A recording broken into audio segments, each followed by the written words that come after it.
And I want to say first that I think that journey and my advice is different for men than it is for women and trans and non-binary folks because for men, we have this whole other layer. Because we grow up in this patriarchal society we grow up in, where all the rules, particularly around relationships, are structured such that men are constantly rewarded, reinforced, praised for having control over their, particularly their women partners' sexuality and their bodily autonomy. Hey, I'm Jen, host of the Open Bedroom podcast, where you'll find topics of sex, dating, relationships, non-monogamy, and more. I'm glad you're here. Let's dive in. He's a psychologist, a tenured professor, and the director of the Center of Behavioral Cardiovascular Health at Columbia University Medical Center. He is also a polyamorous man living with his two partners and their two kids.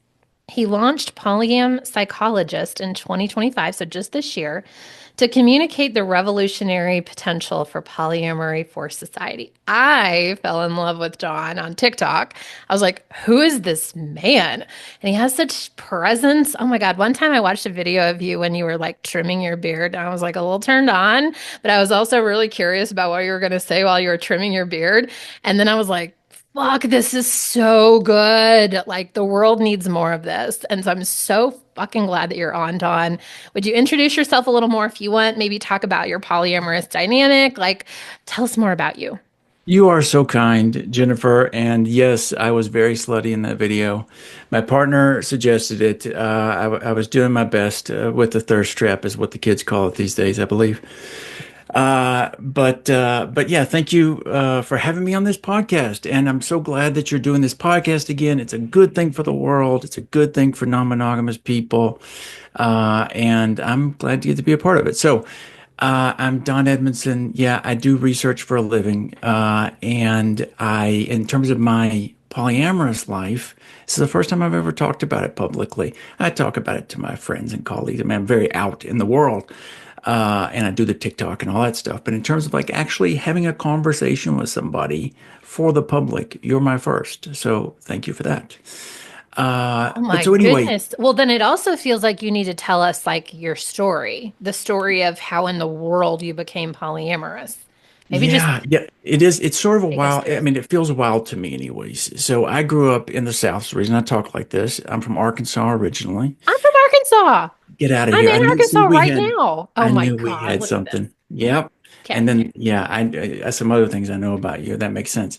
Okay, so, God, Arkansas, we get it. Anyways, uh, so I grew up Southern Baptist, right? I grew up in this very conservative, very uptight, leave room for the Holy Spirit sort of, world. And I honestly didn't know there were any other options besides compulsory monogamy. And I grew up looking for the one, and thought I'd found the one numerous times, right? Had lots of relationships. I got engaged twice. I got married once, then divorced, and then married again. So I've kind of done all the sort of iterations of what I was supposed to do. And then about like almost exactly a decade ago, I met this person named Alex Alberto. And Alex was from Quebec, French Canadian, had a sexy accent. And on their dating profile, they were like, I'm looking for a committed non-monogamous relationship. And I didn't know what that meant, but they looked sexy as hell. And I wasn't really at that time, I was newly divorced. I wasn't looking to settle down. So I was like, man, this person wants to be non-monogamous. Like, hell yeah. We'll be upfront about this from the jump. And so I get talking to this person. We got great chemistry. We got this great thing going. And I fell in love. I absolutely fell head over heels in love. And they started telling me what they were talking about with this non-monogamy thing. And now, I mean, with the culture the way it is, and with podcasts like yours and with books like, Molly Roden Winters and actually Alex's book, Entwined, Essays on Polyamory and Creating Home that they published recently. But with all this stuff out here now, I can tell you in like a few words what our relationship looked like in the beginning, which was a very hierarchical, consensually non-monogamous, but not polyamorous. We weren't trying to catch feelings outside, but we wanted the freedom to do what we wanted to do. So we started out in that type of framework. Now, as a Southern man, right? As a Southern man who has never shared anything in his life, if he could help it, this was a big leap for me, right? But I was like, you know what? What's good for the goose is good for the gander. I get to do what I want to do. They get to do what they want to do. And, we'll see how it goes. Of course, within 6 months, Alex had already caught feelings big time with somebody. And at that time, their presentation was well, quite femme.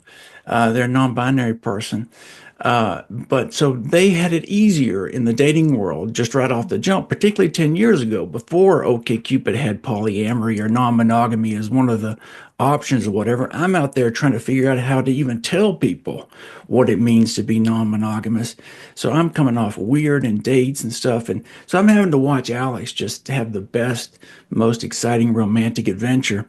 And I'm sitting here like, man, this was stupid. How did I get stuck in this thing? How dumb.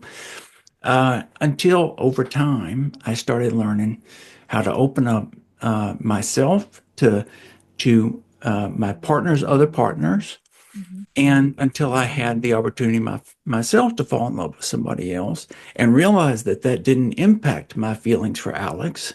That in fact, if anything, it re-energized or sort of brought something new to my relationship with Alex. uh, Even just the gratitude to be able to have these other relationships that were so full and so beautiful and loving. And so I ended up over time developing a few long-term, what became polyamorous relationships, as did Alex.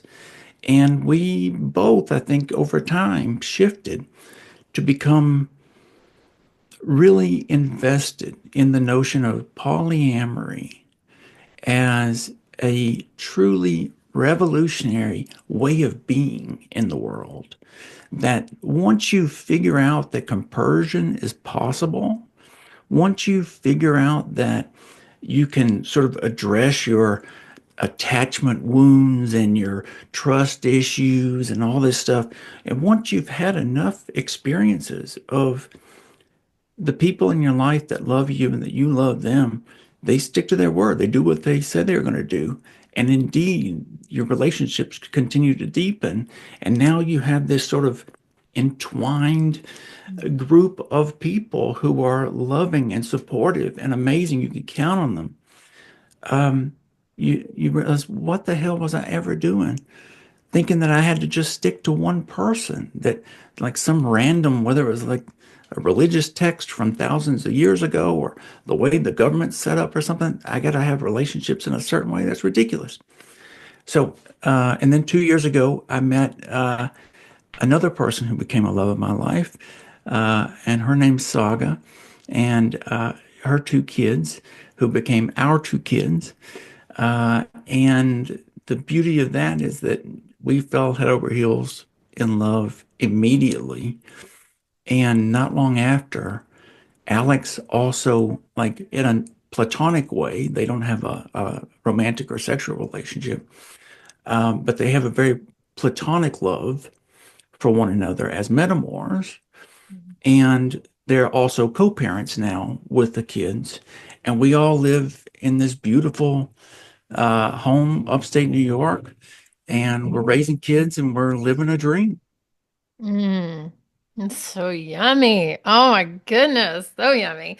So do you think that there is a possibility that Alex might have another partner that they're like, what's one more? Let's just add one more to the party.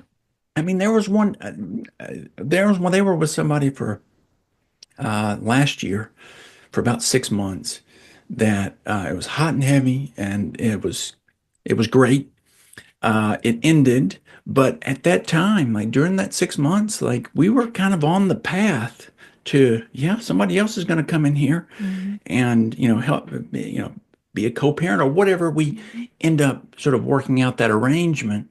But Alex Saga, I mean, at some point, I'm certain it will be bigger than we are now. So, gosh, you mentioned so many things. I don't even know where to start. There's so many things. Let's talk about compersion. I think a lot of people don't understand. I think what comes before compersion is jealousy. Sure. And I'm imagining you as a Southern Baptist man from Arkansas. Mm. You find Alex and you're like, this is great. And then Alex falls in love with someone too. And you're like, what the heck is this? And then you have all those feelings. And eventually you land in compersion. And then you're both dating various people. Can you explain maybe the journey from jealousy to compersion and what it actually feels like to be enthusiastic about your partner with another person? Yeah, man, that's a great question. And I love talking about this stuff. I'm not sure that I'm really good at talking about it yet, but I do like Okay, talking I'm about just it. So curious. let's do what we can. Okay. So yeah, I started out big time jealous. I knew cognitively that I'd signed up for this, right? But I'd signed up for like a night of sex. I knew you were going to go out and have sex, and then you were going to come back, and then I was going to have sex real fast after that. You know what I mean? That type of deal. And I didn't sign up for this feeling stuff. And now you're talking about, you're texting with this dude all the time. And he's British too, which pissed me off just because they're so Oh, sexy. You know yeah. what I mean? And with the Hmm. accent and everything. And he seemed really smart. He was really successful. And also he was like a really, really good guy. And they were developing, like they were texting back and forth all the time. They were so like goopy with each other, just like, and you could just feel Alex get excited when that dang phone text would come through, And at the time, now this is 10 years ago, we didn't have a lot of the learnings that are out there now, but I would demand to see the text messages. Now, these days, that's some bullshit. If you're doing that, that's some bullshit. You ought not be doing that. Like, get a hold of yourself. But I had to tell back then that was actually kind of, we knew other people who were that way, other non-monogamous people who were that way. There was this like real sort of like a trust but verify type feel around these things. And so for me, where I was constantly at was I want to make sure that everything you tell me about what's going on in this relationship lines up with whatever objective evidence I can find. And if I see something that feels even a little bit off, that knocks off my jealousy, and we got to have a conversation now. And you can see my face and you can see how my energy is. That can be a little intimidating. Do you know what I'm saying? Especially from a man with this accent. Like there's a lot to it. You know what I mean? And so now I'm embarrassed as hell about how I was back then because I've learned better and I've had the experience to see that Alex never deserved that bullshit. Alex was always a person of integrity, like more integrity than anybody I know. And that they were always doing their best to be as consistent with our relationship agreements as they could possibly be. The last thing they wanted to do in the world was hurt me. In fact, at that time, if something had happened in that relationship where I absolutely put my foot down and said, this is, Alex probably would have broken it off. That's how much Alex loved me and cared about me. And basically, over time, I started seeing the impact of my behavior and the impact of my jealousy on Alex and on Alex's relationship with that partner. And I could see the anxiety it was causing Alex. I could see them twisting into pretzel to try to get around it or to try to make me okay. And finally, I said to him, I was like, I think I'm doing this wrong. This can't be what people are so excited about in terms of non-monogamy or polyamory or whatever. I'm sorry. I need to figure some stuff out. I need to change my behavior. And they experience that as the biggest gift. I had to talk to my therapist about it. Fortunately, I had a poly-affirming therapist. I had to read some books. I also, at one point, even asked Alex to help me with some exposure therapy because, I would think about them having sex with this dude and it would just cause me the worst. So basically, when Alex and I were getting hot and heavy, once we were at that place where I was really turned on, I would say, now please tell me what happened sexually with y'all. Oh my goodness. Try to fix my brain. Do you know what Mhm. I'm saying? Did that work? It actually worked pretty well. I mean, it's like I did it once or twice, but it at least changed the automatic sort of like gut feeling of I hate this, and then over time, we could go to a, play party or something together and see. I could see Alex with somebody else, and it's fine. And same thing with, any partners. Now I've gotten to the place where I see the difference between the joy of a partner who's in a relationship with somebody else, where I'm supportive, where I'm actually getting to participate in that joy, and it's night and day from this like me kind of being halfway sulking all the time or sort of halfway like trying to monitor their behavior for threats or whatever. Once I fixed my own junk, then all of a sudden now if my partners, either one of them, are in a relationship with somebody else, I immediately see all the things that they're getting, what's being brought to them in that relationship, but also what's being brought to me. Like when my partners are happy, when my partners are fulfilled, and when they're glowed up from this, new relationship energy, or, when they're getting excited, it just brings a happiness, a joy to the house that, you don't just get every day. It's an amazing thing. I want to talk about patterning our nervous system. Hmm. And as I'm listening to you and you're like, this was a decade ago, right? Like this was a long time ago. I am still only in the first 3.5 years of being in an open relationship. So I'm still, only a third of your journey. Yeah. And I think about, your story of, I was this way and then I reacted this way and I did that and I didn't want to act that way. So I did these things to change and eventually I felt safe. Like I felt safe in Mhm. my with my partner. I felt safe in my relationship. I felt safe in my body. I didn't have to be angry or be jealous or do this or be weird or ask to see their phone. And I'm curious, maybe some ways and techniques for people that are listening and either A, they're interested in opening up their relationship or they've just started and they're like, geez, I don't want to fuck this up too much.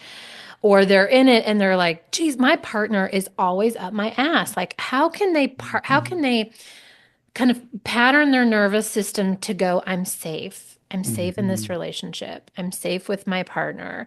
I'm Mhm. safe to allow other people in and have big feelings for other people. I'm safe to watch my partner experience new relationships. Like, what is that journey and what does it look like? Well, that's a great question. And I want to say first that I think that journey and my advice is different for men than it is for women and trans and non-binary folks because for men, we have this whole other layer. Because we grow up in this patriarchal society we grow up in, where all the rules, particularly around relationships, are structured such that men are constantly rewarded, reinforced, praised for having control over particularly their women partners' sexuality and their bodily autonomy. And if you don't think that's the case, think about the words that folks, particularly sort of right wing folks, will call a man that they disagree with or they think is weak. They'll call him a cuck, call him a simp, or whatever else. All of this is sort of this sort of the worst way that you can insult a man is to suggest that he doesn't have control over his female partner's sexual autonomy. So For men, we got this whole layer of stuff that we gotta deal with that has kind of nothing to do with the relationship you're in right now with this specific person. Like a big chunk of what we got to deal with is that first gut instinct of I'm being disrespected. This is wrong. I'm somehow less manly.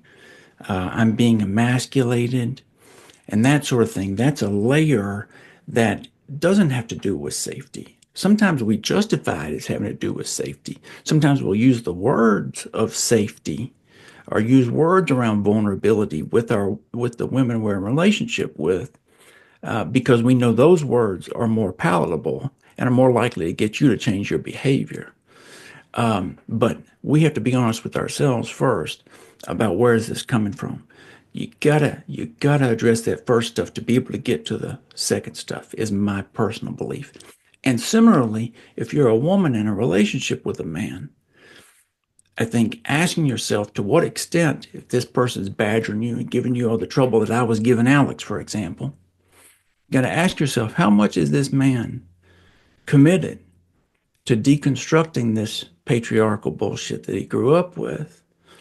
And how much of that is landing on me? How much of this pestering is about that and not about the stuff that we share, that we both deal with, which is the the normative sort of attachment stuff. We have attachment theory tells us we need a secure base.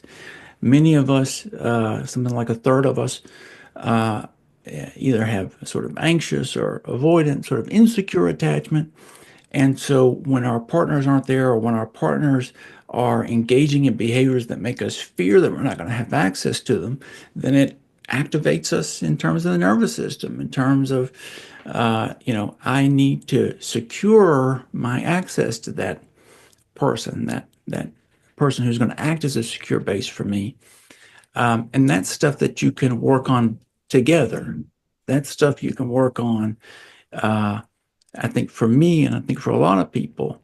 And there's actually research to bear this out.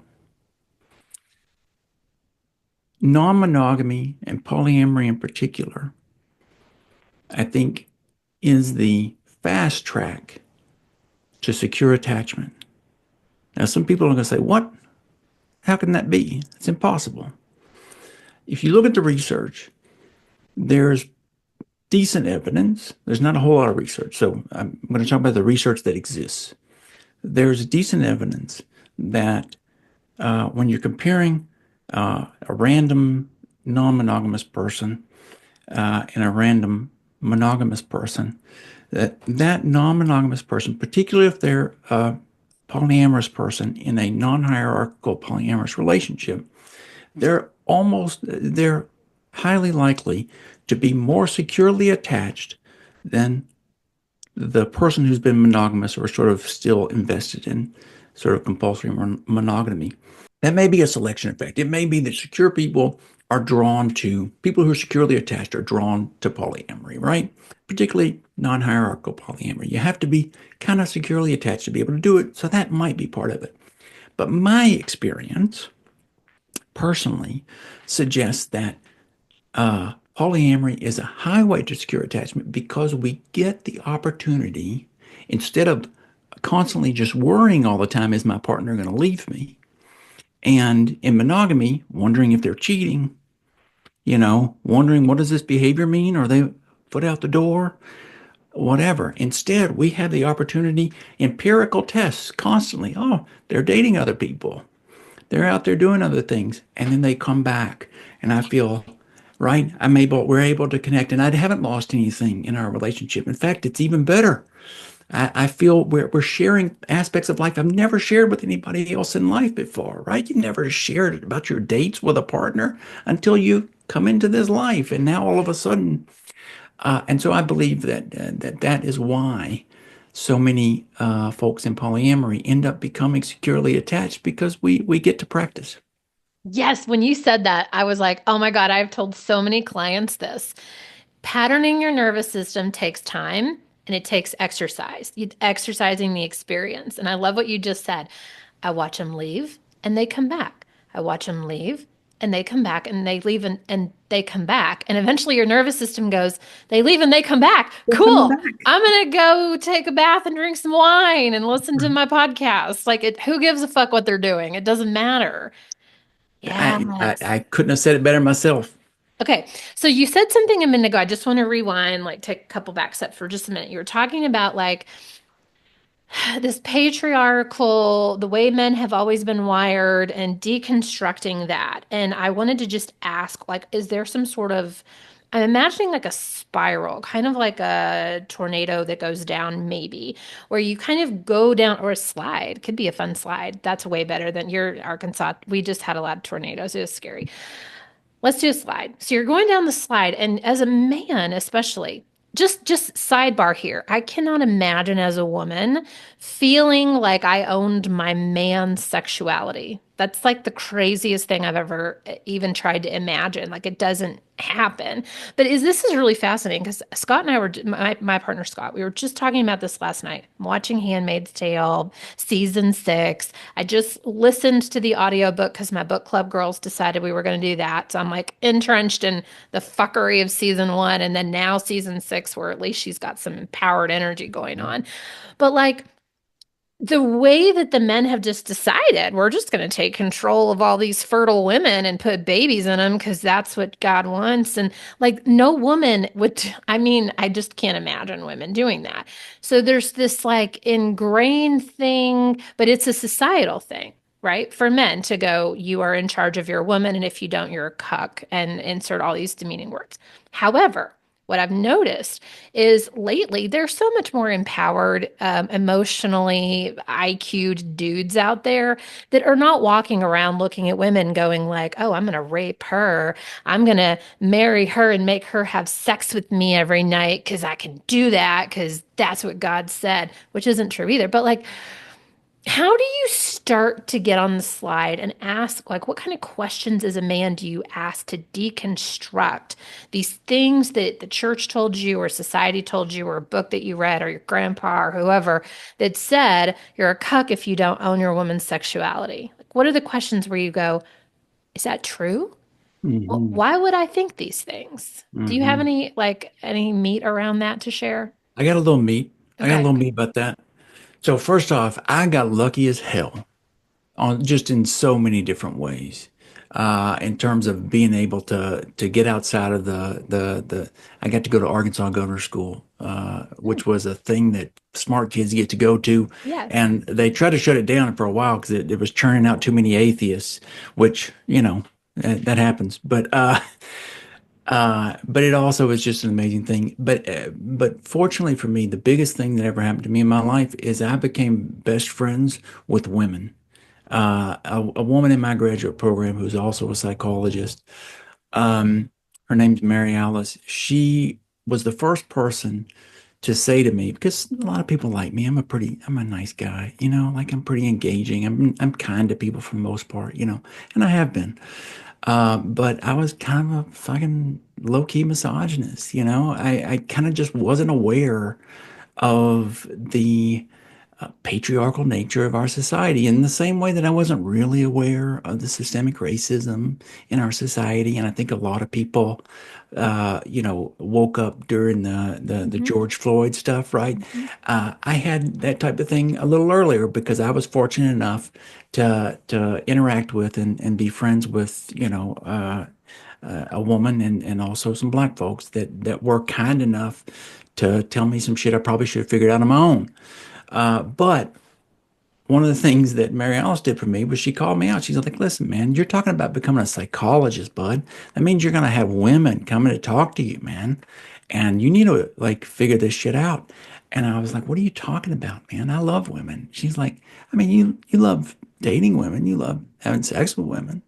But like, do you love women? Like, if you loved women, you need to pay attention to these different ways that women are constantly afraid in our society. Do you know how many people, do you know how many women are sexually assaulted by the time they're in their early 20s?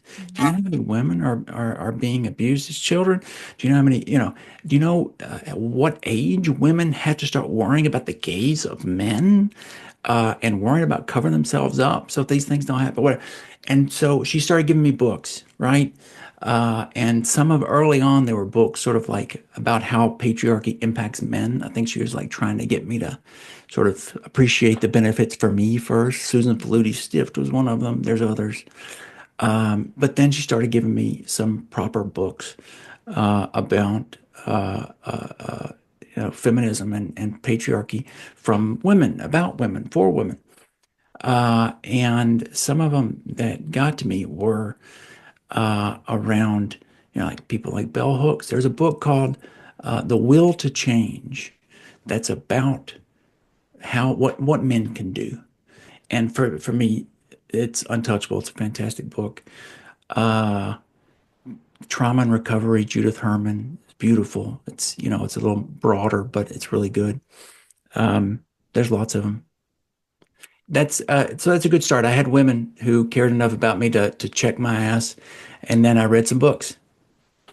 Awesome. That's helpful. That's Yeah. helpful. Thank you. Okay, well, we're talking about men in polyamory right now, basically. I mean, we're talking about men that want to be in it, and you are doing some sort of TikTok series around it. Will you tell us a little bit more about, I guess, why you started it and what it's about and yeah, what's going on? Yeah, I thank you for asking. I started, so the reason I first started getting on TikTok and social media at all is that my partner Alex wrote a book, Entwined Essays on Polyamory and Creating Home, that did really well last year. They're making a movie about it. It's coming out in November. And so I liked being online to be able to tell people about this amazing book. Now, my partner Saga is also just finished writing her book. It's called The Conception of a Little Girl, uh, um, Becoming a Mother and Finding My Daddy.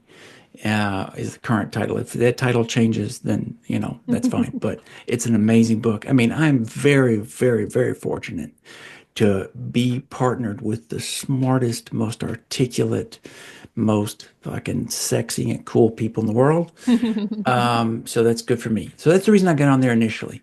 But a big theme in Saga's writing, and one of the biggest things I've learned from Saga, who I've now been with for 2 years, is how men, even men who are polyamorous, even men who've been to therapy, even men who know the language of vulnerability, um, are constantly finding new and creative ways to control women, to keep women off balance enough to get them to do what they want them to do.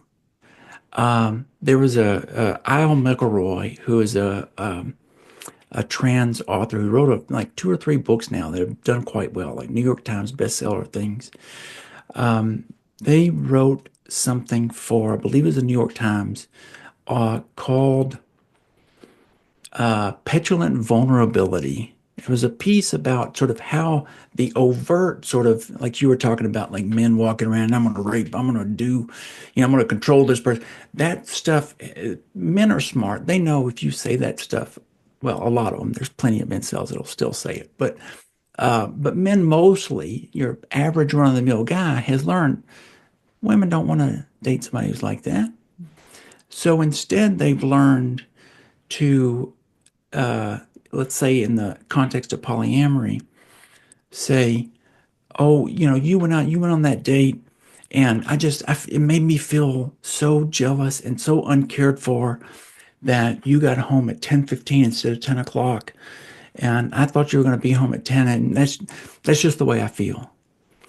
And that's and so this woman comes home from her date that was lovely, had a wonderful, amazing time, and the subway was down or whatever it was. And so she gets home at 10:15. And now it's this big, huge deal because this dude is so himself insecure, right? He hasn't done whatever was necessary to get himself right. And instead of recognizing, like, yeah, I still got some issues I got to deal with, instead he makes it her problem. He makes it your problem you got to deal with.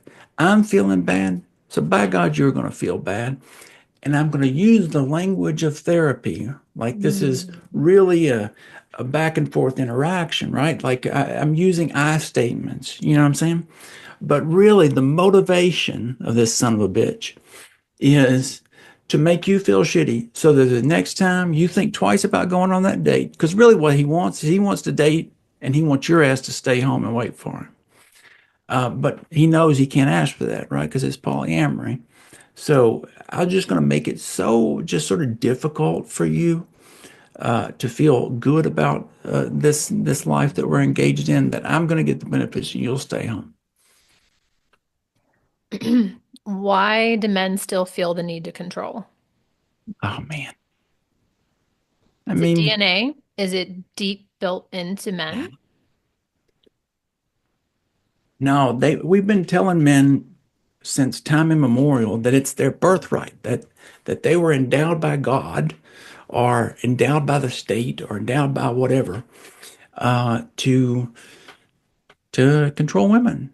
Like and that they should be ashamed if they're not doing it. And so even when cognitively you sort of decline this right?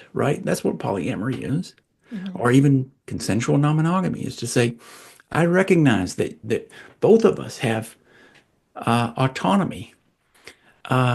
Even then, the sort of unconscious, often, sometimes conscious, emotional sort of whiplash of actually experiencing the letting go of that control, I think gets at both the attachment stuff that everybody has that's sort of not gendered and this entitlement and patriarchal programming.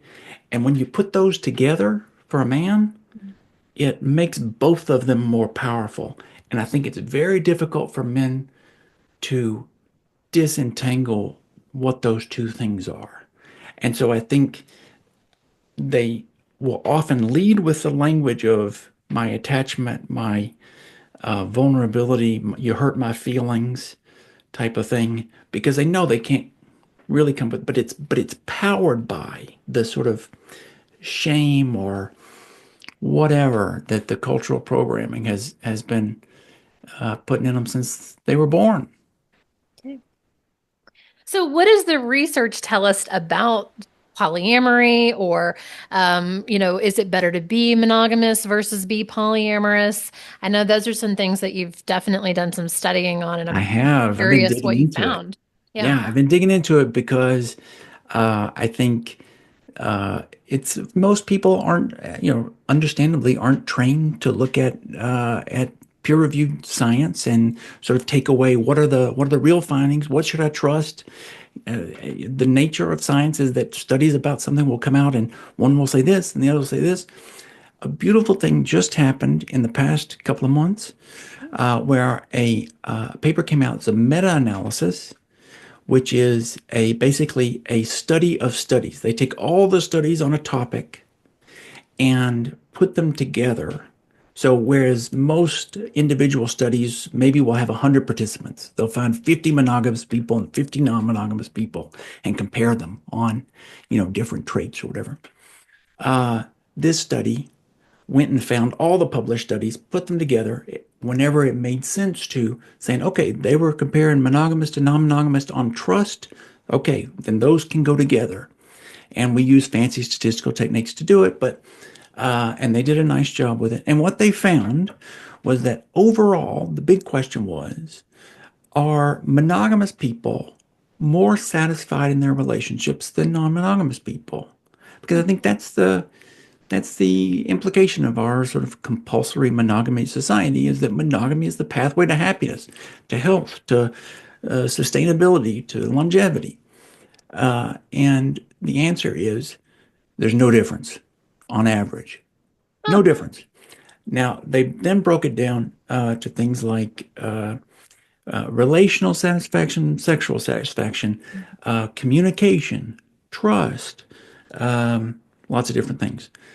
Now, each one, this meta-analysis relies on what the individual studies themselves did. So it can only do what those studies did. It's only data they have available to them. But overall, basically all those questions were no real difference, no real difference.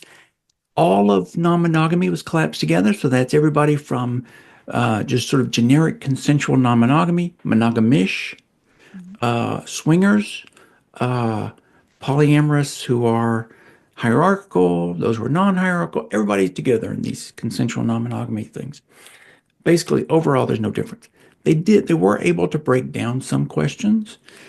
And one of the things where there was an actual statistically significant difference is that trust was higher in consensually non-monogamous people than in monogamous people.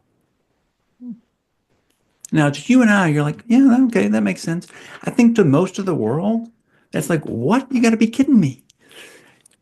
Monogamy, the whole thing it's all about, like, I have no reason not to trust them. We're monogamous. But the fact of the matter is, I think you and I both know, and we sort of said earlier, that the beauty of non-monogamy, particularly is sort of open polyamory, particularly is sort of non-hierarchical polyamory, is my personal opinion. I think that's where the revolutionary potential is. But I think the beauty of non-monogamy is that we're able to actually build trust in a way that monogamy can just never do, because we run the experiment over and over and over again, and it keeps coming back good. Well, I also thought that sex would be higher for non-monogamous people because we have an opportunity to have unlimited amounts of partners with every kink you can imagine being satisfied, right? You By would think so. just adding another person in. But that's fascinating. I will say, in that one, I think swingers did better than most. So congratulations to the swingers on that. Yeah, they're having the most or the best sex, Yeah, most satisfied and sex. everybody can swing, by the way. Polyamorous folks can swing. So who I knows? agree. Yeah. Well, and I guess that leads me to like my last question is, do you think that ethical non-monogamy is growing? And like, where do you think, if it is, where are we in 50 to 100 years? If you I look at definitely society. that's Thank you for asking that question. I definitely think it's growing, and I think so one of the big things we see in any study that looks for it finds that there is high stigma experienced by non-monogamous folks, which is why a lot of non-monogamous folks are in the closet.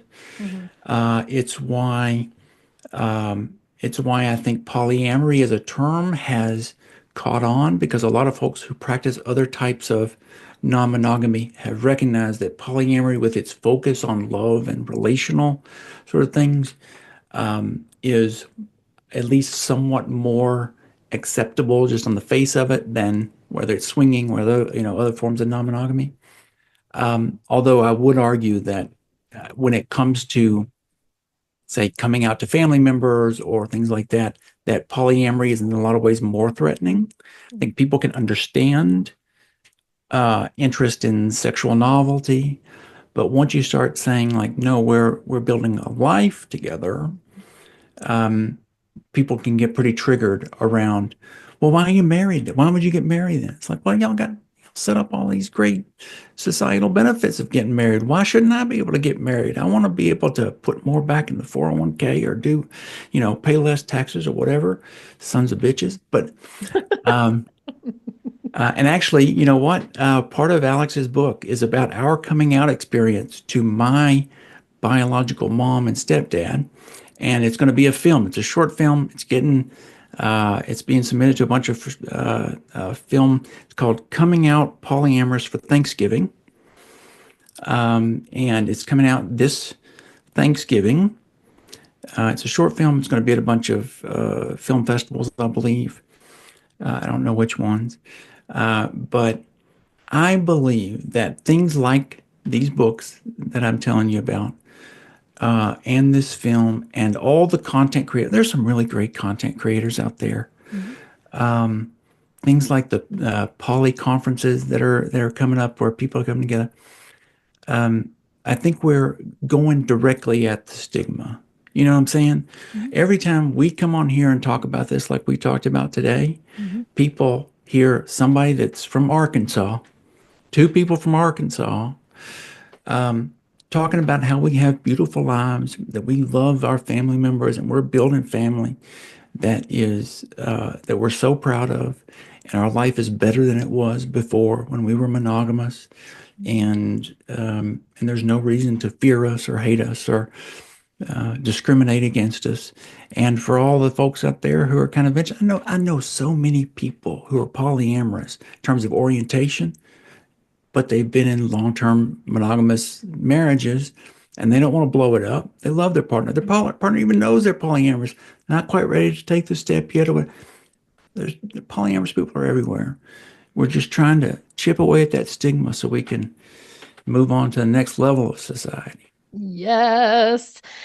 All right, guys, stop what you're doing. I want you to go to the show notes. You are going to follow Don. He is PolyamPsychologist on Instagram and TikTok. I'll also put the links for Alex Alberto. What a fun, sexy name that is I know. .com. So you can check out their work, and then the Thanksgiving, Friendsgiving, Poly Thanksgiving. Can't wait to see that. And then quiltedpress.com is Saga's book. Right. Alex started that publishing collective, and now both Alex and Saga are on Quilted Press. So come on, check us out. Fantastic. Fantastic. Thank you so much for being on. This is You're amazing. refreshing, fun topics I've never covered before on here. Again, you guys, please go follow Don on all the things. I follow him on TikTok. I may go follow you on Instagram and get some more of you. But thank you for what you're You're the doing. best. Thank you so much for this. I really enjoyed it. Bye. You too. Thank you for listening to the Open Bedroom podcast. If you enjoyed today's episode, go ahead and give us a like and click subscribe below and stay up to date on all the new episodes that we release. If you have a topic that you'd really like more information on, leave us a comment below and we'll see what we can do. Feel free to share this podcast with all of your friends and especially your partners. This is a great way to open up some amazing conversations. We'll see you next week.